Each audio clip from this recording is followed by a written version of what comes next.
Hello everyone, this is my second video on bar bending schedule and in this we will discuss some of the basics of bar bending schedule.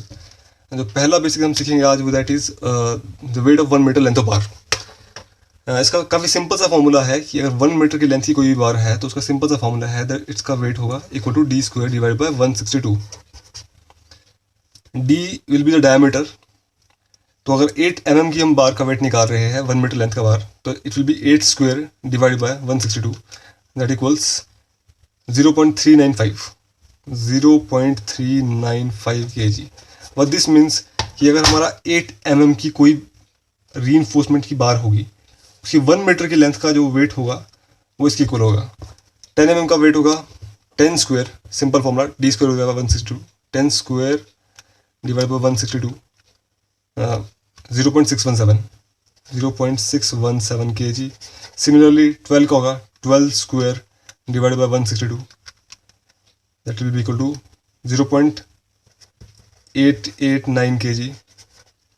16 will be 16 square divided by 162 16 square divided by 162 1.58 8 kgs and 20 will be 20 square divided by 162 equals 2.469 kgs। Simple formula d square divide by 162। Second concept जो हमारा है that is number of bars, how to calculate the number of bars. Simple mathematics से if it's a span of 5 metre और हमें कोई चीज़ रखनी है 1 metre centre to centre पे, तो सिंपल मैथमेटिक्स क्या बोल रही है कि जो स्पैन है उसको स्पेसिंग से डिवाइड करो। अगर हम वैसा इसमें करते हैं तो वो क्या होगा, 5 स्पैन है, स्पेसिंग 1 है, it will be equal to 5। अगर हमको प्रोवाइड करें 5 को अगर यहाँ पर हम तो दिस इज फर्स्ट 1 2 3 4 5। जब भी हम स्पैन बाय स्पेसिंग करेंगे तो एक कम बच जाएगा आगे हमारा, तो इसलिए हमेशा हमें +1 करना पड़ेगा। तो स्पैन बाय स्पेसिंग +1 ये फॉर्मूला होगा हमारा नंबर ऑफ बार्स के लिए। Span total span divided by spacing +1। और थर्ड कंसेप्ट जो हम आज सीखेंगे that will be on deduction. Well steel जो है, steel is a ductile material which means कि स्टील जो है वो टेंशन पे स्ट्रेच करेगा।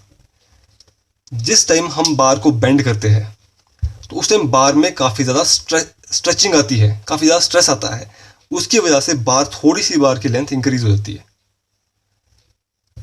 जितनी ज़्यादा बेंडिंग करेंगे उतनी ज़्यादा लेंथ बार की इंक्रीज होगी।